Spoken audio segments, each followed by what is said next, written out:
of the heart flows the issues of life. And many of these issues stem from one's emotional, mental, and spiritual condition. Such issues may oppress, stifle, and even stagnate one from living a healthy and fulfilling life. So how does one progress past such issues and achieve a state of emotional, mental, and spiritual healing? There's help, so open your heart and prepare your mind. It's time for healing to take place in your life. You're in tuned to Talking with Dr. Toy, a holistic approach to emotional healing. And now, your host, licensed professional counselor, Dr. Toy Lisa Mitchell. It's just me and you. I feel so lost, 'cause I don't know what to do. Well, good Sunday morning. Thank you so much for tuning in to the broadcast podcast. So grateful that you are here. I also want to not only welcome you, but also give you my purpose. My purpose is to provide a holistic approach to emotional healing. Therefore, my mission to provide a holistic and restorative therapeutic approach in addressing and resolving issues that adversely affect the emotional, psychological, spiritual, and physical well-being of individuals who desire to enhance their quality of life. Also want to do a self-care check. You know how we do it. How are you? And what did you do for self-care this week? Again, I am encouraging you to take a little bit of time out to really implement a sacred pause into your day. I really would love for you to do that. Okay. Self-care is so important. Self-care is so valuable. So please make sure that you're implementing that in your system. And again, this concept of community care. People committed to leveraging their privilege to be there for one another in various ways. How are you showing up for others, and how did you allow others to show up for you? Again, that is so very important to have that balance of self-care and community care. And we've also talked about this aspect of cultivating more self-awareness in our system, right? Where we have an awareness of our own values, our aspirations, those things that include our thoughts, how is our thinking, right? What are we experiencing as far as emotions? What are we experiencing in our body? Yes, I love that you can cultivate enough time in your schedule to really, what we talk about, those 3 A's. Remember what we talked about: awareness, right? Attuning and attending, right? And I love this and this basic definition of self-awareness. Listen, self-awareness is your ability to perceive and understand the things that make you who you are as an individual, including your personality, your actions, beliefs, emotions, and thoughts. That is so very much important. And so that's why today, one of the things that I really want to talk about, we talked about the power of resistance, especially those things that are unethical, immoral, and how the power of resistance helps us to develop our voice, right? And helps us to connect to the truths of who we are versus those narratives that have been created by others. And so there's power in resistance, especially in those cases. However, I want to talk about another resistance today. You know, we are entering into the month of March. And so something that's really kind of been on my heart that I want to share with you all today is this aspect of internal resistance to things that may be helpful for us, right? And one of the things that I have been really promoting, really promoting and emphasizing, has been cultivating reflection time in our lives. I have really been promoting that time and time again, especially with all that is happening in our world. Let me say this, there's a lot going on that can cultivate anxiety, stress, and worry. And not only the things in our world, but the things in our lives. And so it makes it that more important to be able to cultivate times and moments in our lives where we are really implementing some reflection. And we talked about this a little bit, but I think it's worth talking about again. Some reflection that can cultivate aspects of revelation in our lives, that those sacred pauses that we talk about. And so some of what can emerge even from cultivating a sacred pause in your life, you may want to think about, has there been some times in my life that I have maybe resisted things that may be helpful for me, that may be helpful in ways to improve how I show up in relationships, to improve how I see myself, to improve how I see others? Has there been some resistance? And sometimes we kind of deem that as an internal resistance. And now let me say this. There are powerful reasons why we would resist, right? Because sometimes when we talk about this, there's this concept that says roll with resistance. Basically, it talks about really honoring that there are some reasons why we are resistant. So it's not just really hammering yourself and say, I'm a bad person because I'm resisting some things that could help me. And so it's not about judging, right? It's about exploration. It's about curiosity. It's really about awareness, right? And so there's no judgment in this process, but I do think it would be helpful for you to really lean in, to really understand, one, is there some resistance going on in my life? Is there some resistance when there are people who love me and people who care for me, who want the best for me, but it's difficult for me to receive feedback, right? Feedback that may be helpful. So it may be difficult for me to receive that. Is there some resistance when it comes to seeking help for yourself, right? Because sometimes there's definitely this mentality, and this goes back to self-care, where some people may experience some guilt, some guilt in really taking care of themselves, are really trying to navigate life in a way where they are honoring themselves. And so there can be some resistance there too. So this aspect of internal resistance is not just it's not a thing to judge yourself. It's really something to be aware of and really connect with why am I resistant? Why am I resistant to this? Let me give you an example.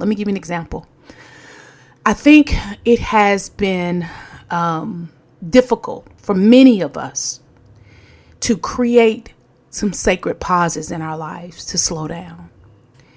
And so some of this may be is that the more, I've talked about this a lot, this aspect of avoidance, right?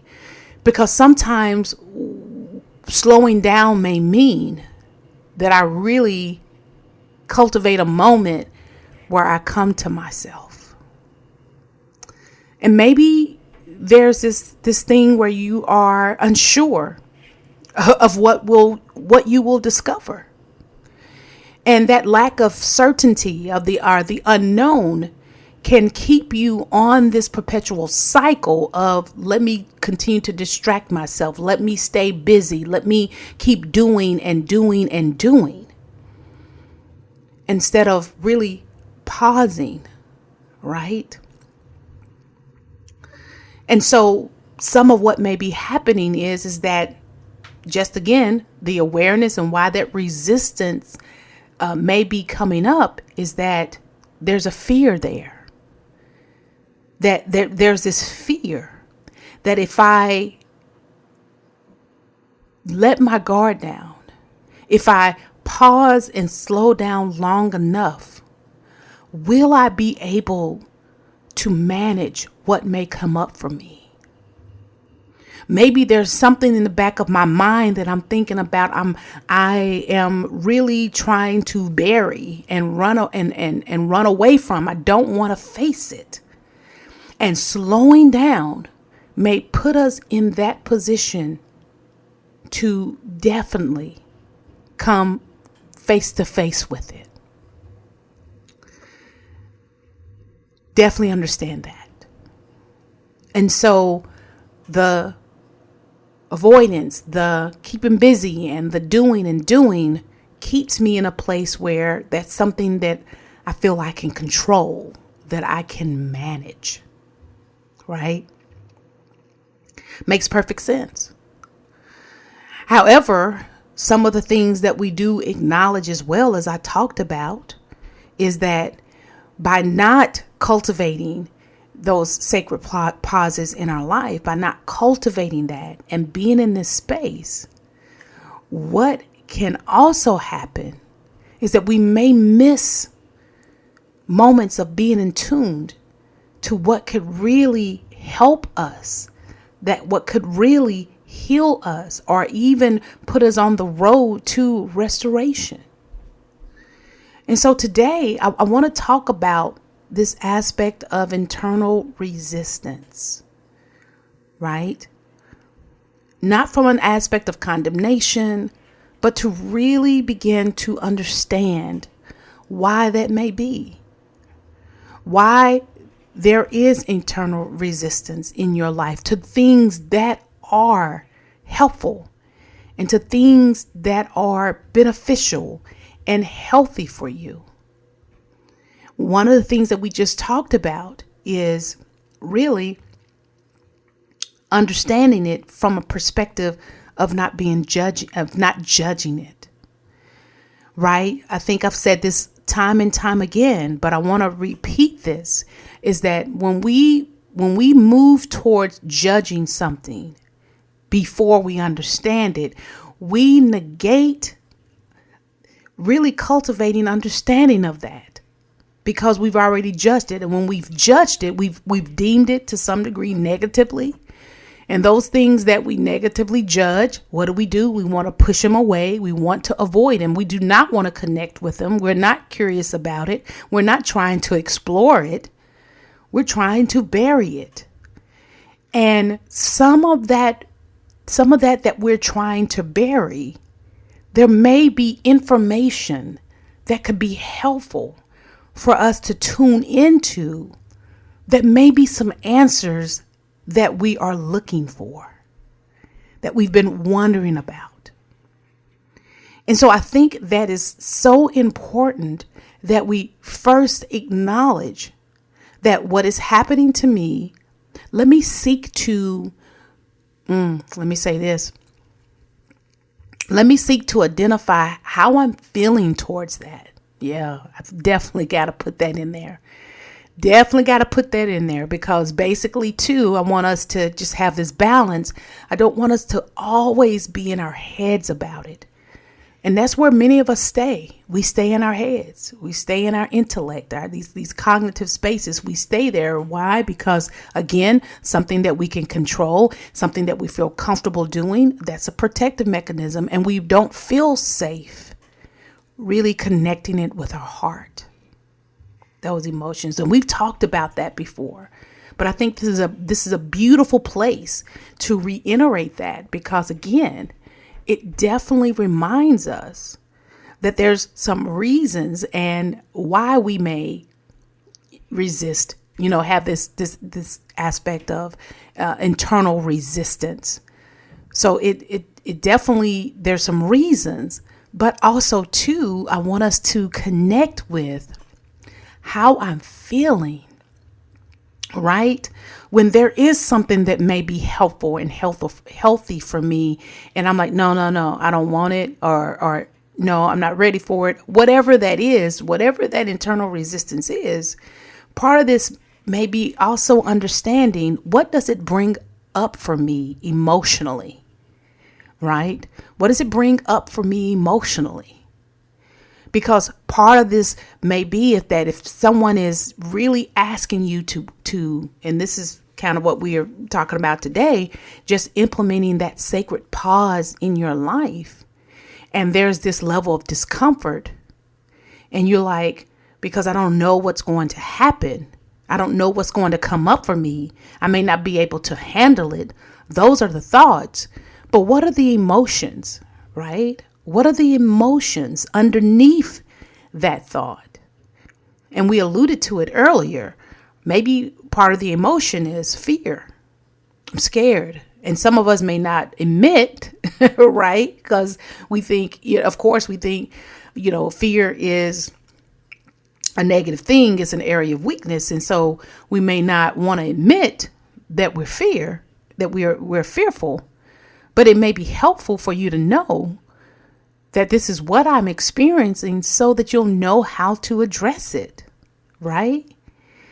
But if we didn't judge it and we're able to identify, pretty scared to go there. And I didn't judge it, but what I did acknowledge is that, I'm experiencing it. What I believe that does is that it allows an openness to be able to explore what is needed for me in that moment, right? To address that fear. Maybe what is needed is a word of affirmation that I can do all things through Christ. Maybe what is needed is that I need support to help me walk through this, right?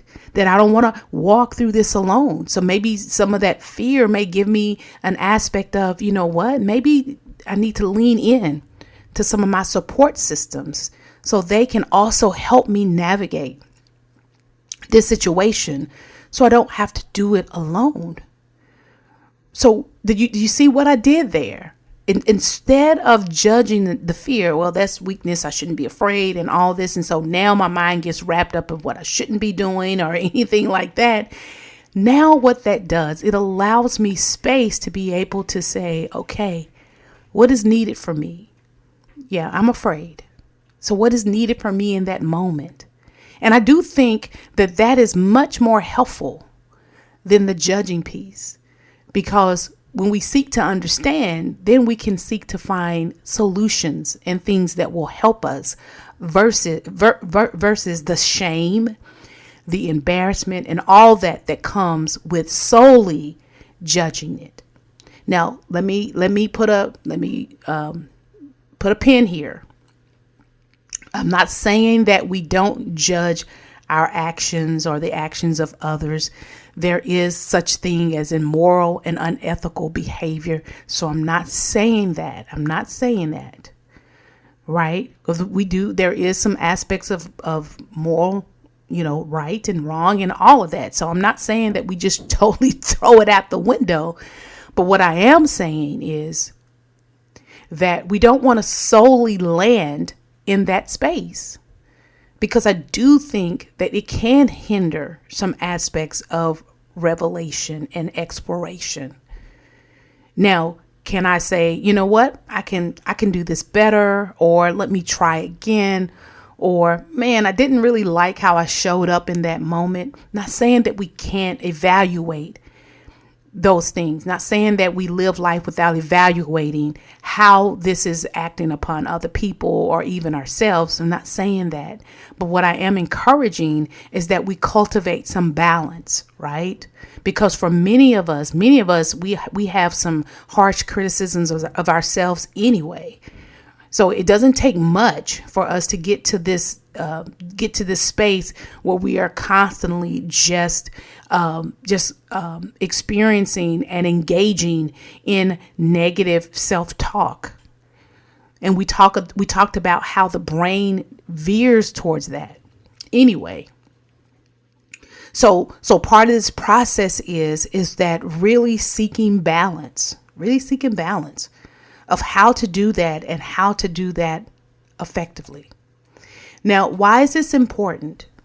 And I want to talk a little bit more about this because it is something that we may want to spend some time in. And so when we talk about just that internal resistance, here's some strategies for that. And I love this resource that pointed this out. Number one, it talks about this. Listen, practice self-compassion. Right? And here's the thing that I say to people. When we are our own worst critics and we're so hard on ourselves, someone said this and I love this. They said, maybe think of it in a way as to, would you say this to a friend? Would you say this to a friend that you loved and cared for? Would you talk to them with this negative self-talk? Would you talk with them the way that you talk to yourself?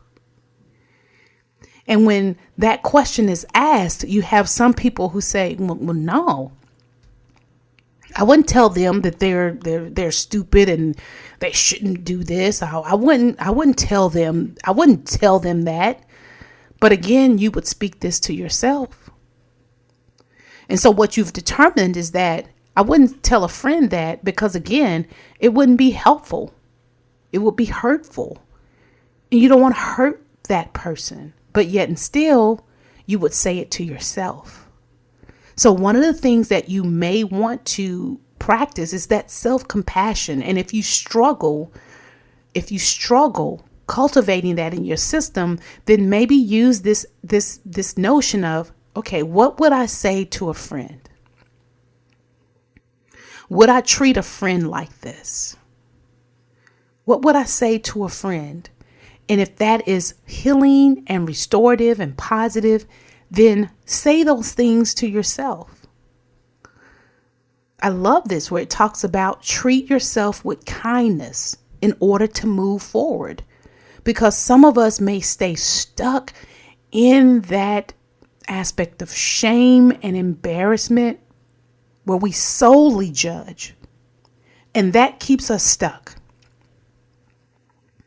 Keeps us from moving forward. Keeps us from growing. So that's one strategy that I think would definitely be helpful. Number two, love this. Define your why. Define your why. When we think about just strategies to really understand and navigate resistance, understand your why, right? I love this. Shift from a mindset of what you should do to what you want to do. I think that's key. I really do. Because when we get, we talk about those shoulds and all that as those kind of cognitive traps, that brings about definitely guilt and all of that. So part of this process of practice for you may be, instead of saying should, what do you want to do? If you find yourself experiencing resistance, again, cultivating understanding why. Why is that? And what do you want to do? What do you want to do? Okay. I love this too. Take tiny steps. I love this because when you understand like what it is that you want to do, take it step by steps. What do we say? What is that we say? Do not despise the day of small beginnings. Do not despise small steps. No, it may not be the huge leaps that you want to eventually take, but small steps can lead to huge change. So take tiny steps. And when you take tiny steps, basically what that does too, it cultivates mastery.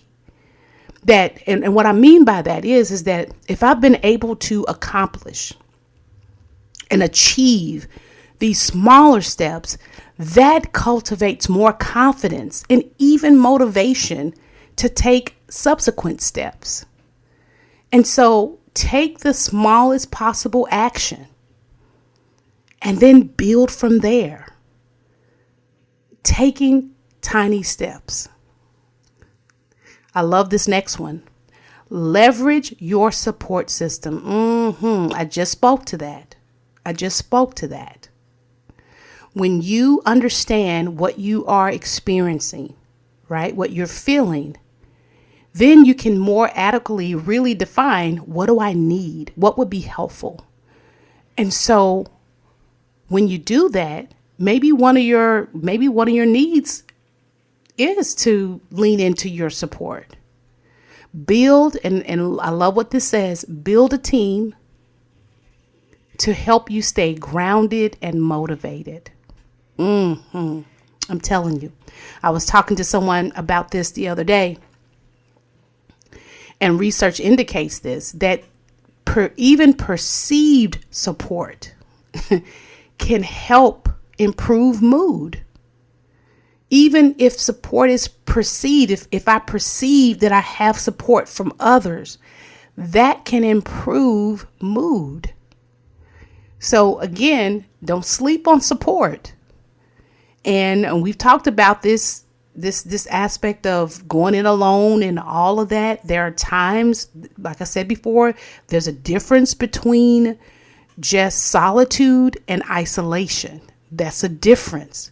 Yes, we need some solitude in our lives. Jesus took moments to be by himself with the Father. So yes, we want to cultivate aspects of solitude, but be mindful that there's a difference between cultivating solitude and isolating from others who may want to be there to assist you, isolating from others because you are ashamed or you are embarrassed, or isolating from others because you are fearful of expressing yourself in ways that may be helpful for you.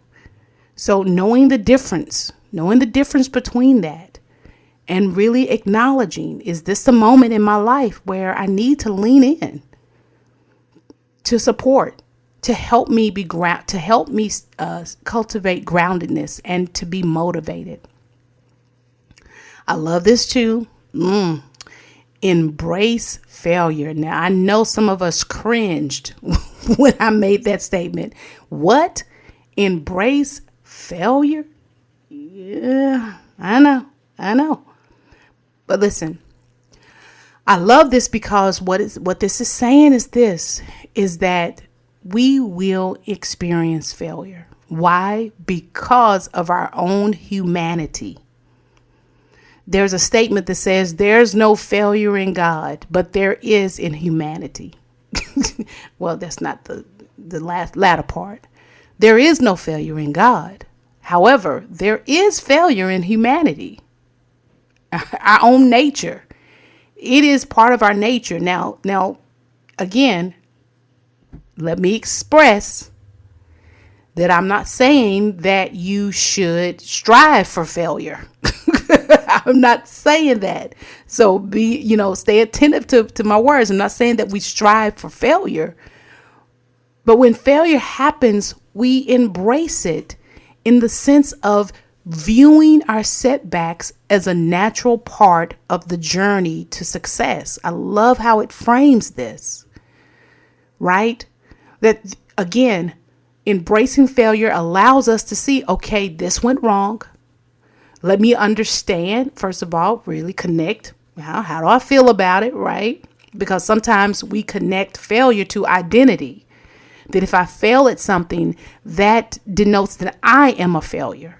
And we are conflating those two. Just because you failed a test doesn't mean that you are a failure.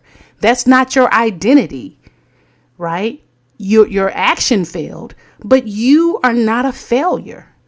So embracing this aspect of failure definitely does create an understanding that it's the act that failed. I'm not a failure. I'm human.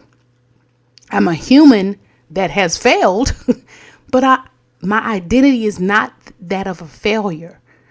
And when I'm able to really kind of separate those two, then I can look at it objectively and view the setback as a natural part of the journey to success. Now, it doesn't feel great.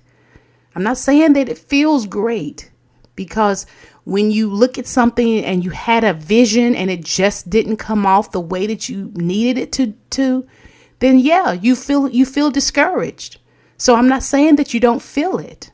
I'm not saying that it doesn't feel, I'm not saying that you don't feel anything. Yes, you may feel discouraged. You may feel disappointed. You may feel angry. But again, also embracing that failure will happen. And it does happen. Now, we can take two paths. We can either, accept when it does happen so that we can make adjustments, or we can get stuck. We can get stuck in this aspect of failure never happening, that I don't want it to happen. And we can get stuck in that loop. But what is that going to resolve? It's not going to help me to move forward. So being able to view setbacks as a natural part of the journey to success, that will help. That will help. I love this. Use visuals. Imagery is powerful. Imagine yourself doing the things that you would want to do that were going to be helpful for you. So creating a powerful visual with regards to that. And the next one, the final one, reflect and reframe. I love this, right? And that goes back to cultivating those sacred pauses, using prayer, meditation, positive affirmations to manage that internal resistance. I think these are strategies that will cultivate more awareness in our system. And not only that will help us to move forward in those things that we're seeking to do. Well, listen, that's all the time that I have for today. Thank you so much for tuning in. Remember, relentlessly and intentionally pursue authentic and genuine relationships vertically with God, horizontally with others, and inwardly with yourself. Number 2, maintain and sustain a keen sense of awareness and ongoing discovery about self as well as others. Number 3, take good care of you and engage in things that are helpful for your mind, body, soul, and spirit.